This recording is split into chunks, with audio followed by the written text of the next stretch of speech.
So Donald Trump is still fighting to get a special master appointed to go through his documents that the FBI took from Mar-a-Lago.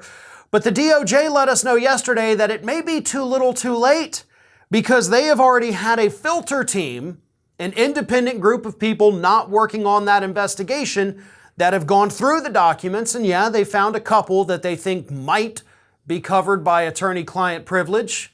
And they are prepared, of course, to return those to Donald Trump.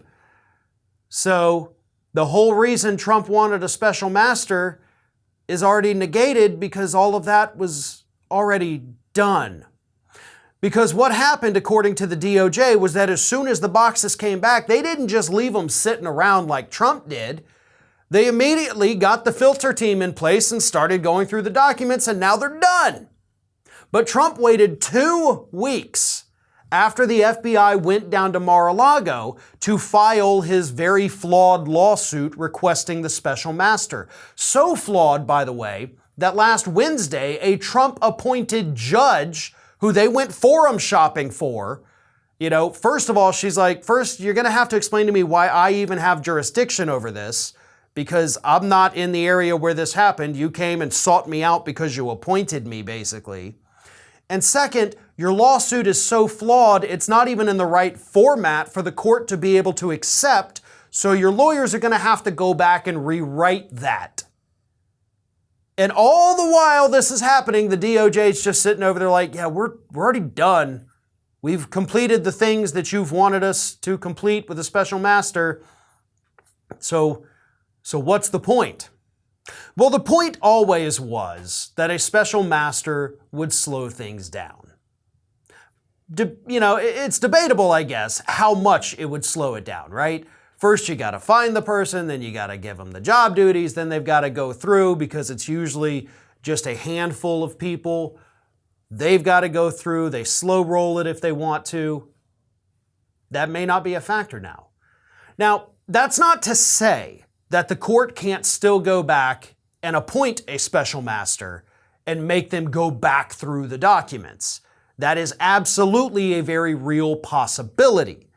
The probability of that, however, is now exceptionally low because the DOJ already made sure that they did everything possible to avoid any kind of interference or influence with the documents that they took. And if that doesn't kind of put you at ease a little bit with how seriously this DOJ is taking this investigation, then I don't know what will. They wanted to avoid any kind of conflicts. They wanted to avoid any kind of overstepping where they might accidentally see material that is protected by attorney-client privilege. So they took these extra steps when nobody had asked them to at the time to make sure they didn't screw anything up at all. That's how serious they're taking it. And the flip side of that, of course, is you don't go through all these extra steps to make sure there's nothing that could be seen as improper that could undo a conviction. That's why they're doing this. To make sure that when the indictments come, and I'm getting more certain by the day that they will be coming, that they can secure a conviction and that there is nothing that those defense attorneys, no matter how crappy they are, can point to in the investigation and say, ha, you violated his rights right there. The DOJ has absolutely avoided that, and they've done a phenomenal job with it. And as for the delay, maybe it'll happen, maybe it won't, but the chances of it happening took a significant hit with the DOJ's announcement and court filing of such yesterday. This is Hattie. Hattie wants to know why you have not subscribed to our channel. You obviously like our videos, so do us a favor and subscribe.